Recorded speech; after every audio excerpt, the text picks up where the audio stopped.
What up guys, my name is Kong and today I'm going to be talking about Harry Potter and the Deathly Hallow Part 1 and Part 2. I'm going to put these two together because I have a reason why I put these two together. It's because the Deathly Hallow should be just one movie, and that's why I wanted to do these two together, because this really should be just one movie, not two separate movies. So let's talk about why.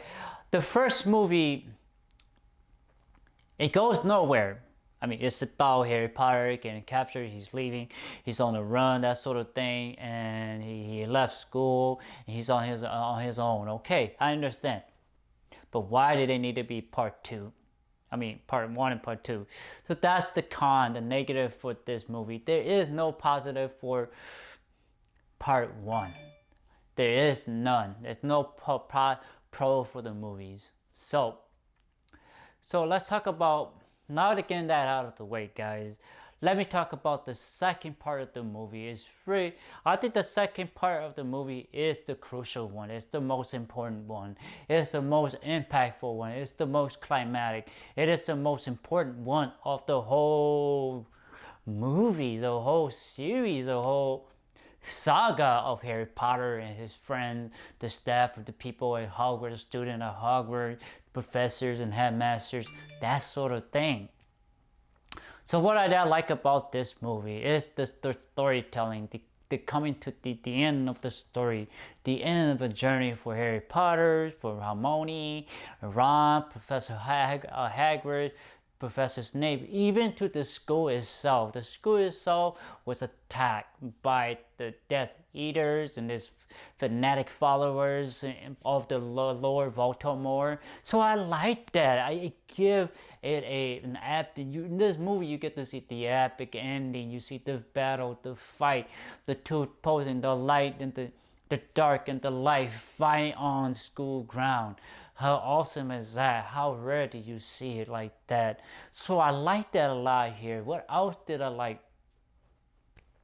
Ron and Hermione sort of accepting each other, as friends and as lovers, and they appreciate it, they care for each other. It's really the culmination of everything coming together here at this movie.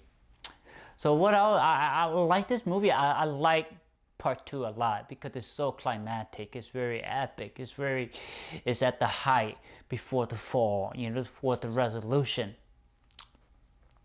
Voldemort, he felt a sense of, he could tell that he can feel that he's dying. He knows that his time is coming to an end. You can tell he's mad. He's angry.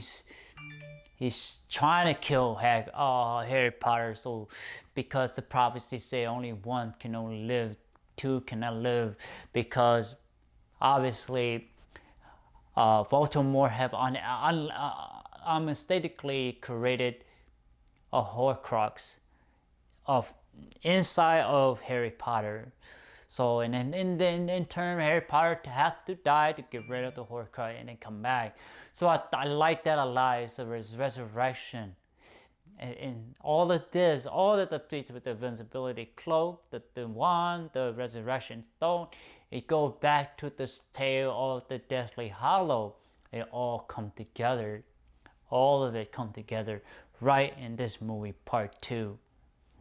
So I love it. It's very great. It's the retelling over retelling, and I find it's just enjoyable. It's great.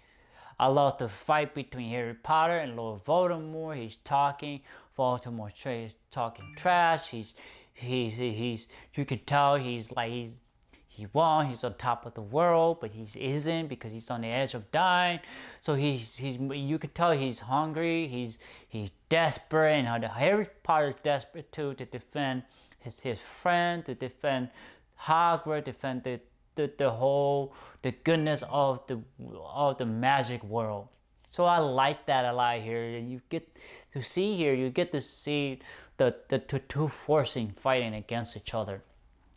And obviously the fight between Voldemort and Harry Potter, and the death of Voldemort, and it's the end. It's the end. He can't come back because all the Horcrux have been killed, destroyed. is because the last one is the snake Nagini is the snake, is the last Horcrux. So I like that, and then you obviously get to see the end, you know, Harry Potter, Ginny, Ron, and Hermione have the kids, and they send it off. It's a good ending. That's why I liked it a lot. So what are the pro or the con that I don't like about this movie? The only con I don't like about this movie is part one.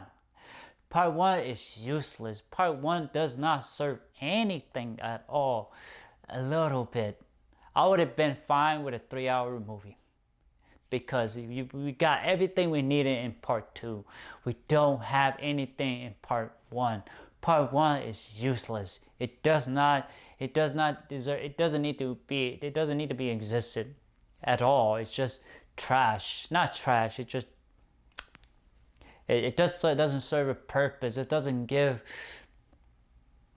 anything. It just doesn't give you information. Doesn't quite give you.